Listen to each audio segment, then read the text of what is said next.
Oh, baby, I love you so much. I love you too.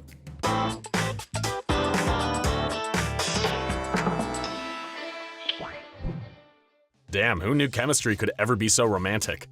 But let's get on to our actual topic. Today we're going to be talking about a really important part of organic chemistry, nucleophiles and electrophiles. Wait, what was that? Okay, let's start from the top. So what do we mean when we talk about a nucleophile? The word nucleophile is made up of the Latin nucleus and the Greek philos.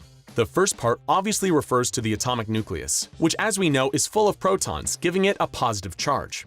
Philos basically means friend, which is to say that a nucleophile is a friend of the nucleus, a lover of positive charge. So when we say something is a nucleophile, we mean it's a particle that's attracted to a positive charge.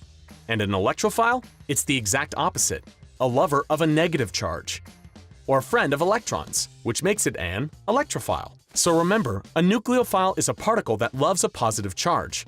An electrophile loves a negative charge. It's also good to know that nucleophiles can be abbreviated as Nu- and electrophiles as E+. Okay, that's nice, but I know the question you're dying to know is, how do I know which things are nucleophiles and which ones are electrophiles? The answer is that you can basically assume plus is attracted to minus and minus to plus. So if we have a substance with a negative charge, it's going to have a nucleophilic character. This would be the case for things like halide ions and the hydroxide ion. But a substance with a free electron pair can just as easily be a nucleophile too. The most well-known of these, of course, is water. Basically, a nucleophile just has to be rich in electrons. Now with electrophiles, it's just the opposite.